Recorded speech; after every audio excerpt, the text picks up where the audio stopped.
aujourd'hui en l'an 2023, la vérité derrière ce pacte méchant et rusé, que la France a forcé ses colonies à signer, est mise en lumière. Vous êtes sur le point d'écouter certaines des manières les plus choquantes et les plus perverses que la France a mises en place afin de poursuivre son programme de colonisation en Afrique. Écoutez le Dr Arikana Chiombo-Rikao, l'ancienne ambassadrice de l'Union africaine aux États-Unis, révéler les horribles secrets derrière la France-Afrique. Comme si cela ne suffisait pas, que nous soyons divisés en tout petits pays que nous sommes aujourd'hui, les cadeaux que la conférence de Berlin nous a donnés, une autre chose que la France a faite entre 1958 et 1961, sous le prétexte de nous donner notre indépendance en tant que pays africains, la France a forcé les francophones, et je déteste cette terminologie, il n'y a pas de francophones, d'anglophones, ils l'ont inventé, mais pour les besoins de la communication, je vais utiliser cela.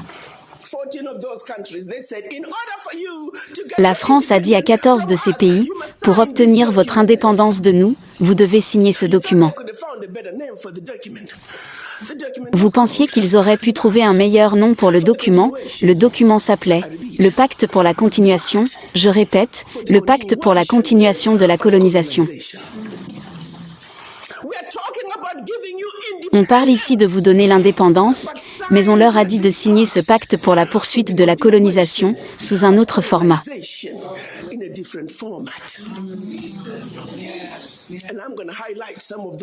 Et je vais souligner certains de ces problèmes, qu'ils ont dit que vous devez accepter, si vous voulez être indépendant.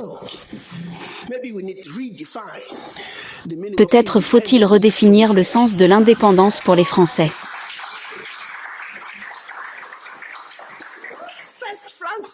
Premièrement, la France a dit, vous ne savez pas comment gérer votre argent.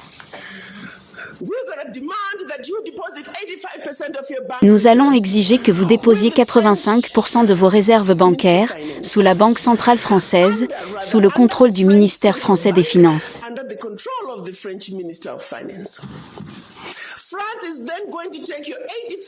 La France va alors prendre les 85% de dépôts bancaires de chacun d'entre vous, déposer ces fonds sur le même marché boursier, sous le nom français, et vous pouvez ou non connaître les rendements.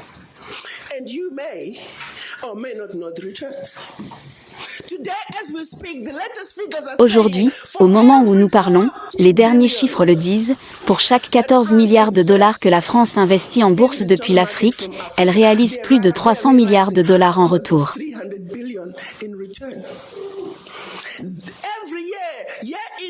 Chaque année, année après année, à cause de ces dépôts des pays africains, la France retire de l'Afrique plus de 500 milliards de dollars.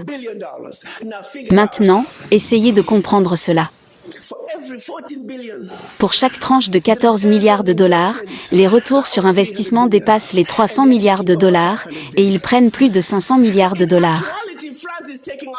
Donc, en réalité, la France retire de l'Afrique des milliers de milliards de dollars, année après année, à nous les pauvres, les Africains.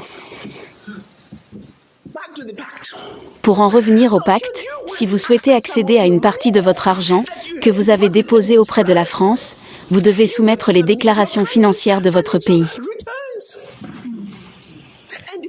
Et si votre demande est approuvée, vous pouvez l'obtenir sous forme de prêt, vous ne pouvez accéder qu'à 20% de votre argent, année après année, sous forme de prêt à des taux d'intérêt commerciaux.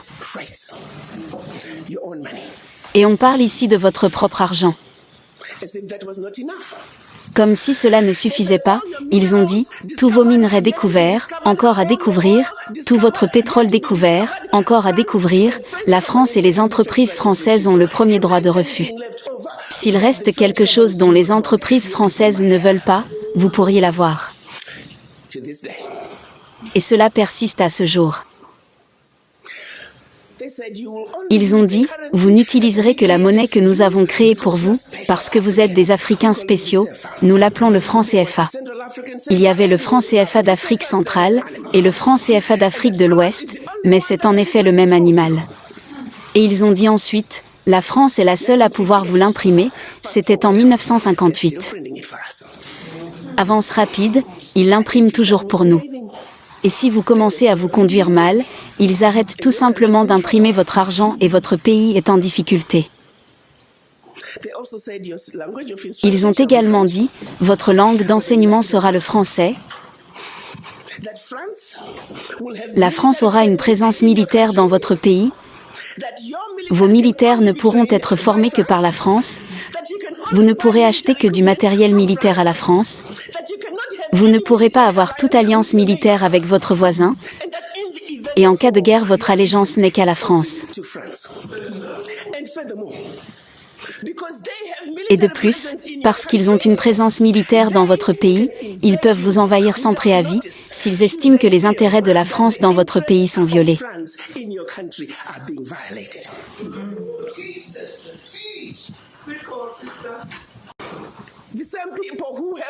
Les mêmes personnes qui ont l'audace de nous dire que nous sommes des pays pauvres, retirent leurs billions d'Afrique chaque année.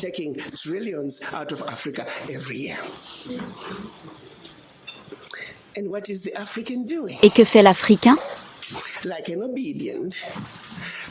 Comme un homme noir programmé, obéissant, nous cédons simplement, nous connaissons les faits mais nous ne faisons rien à ce sujet.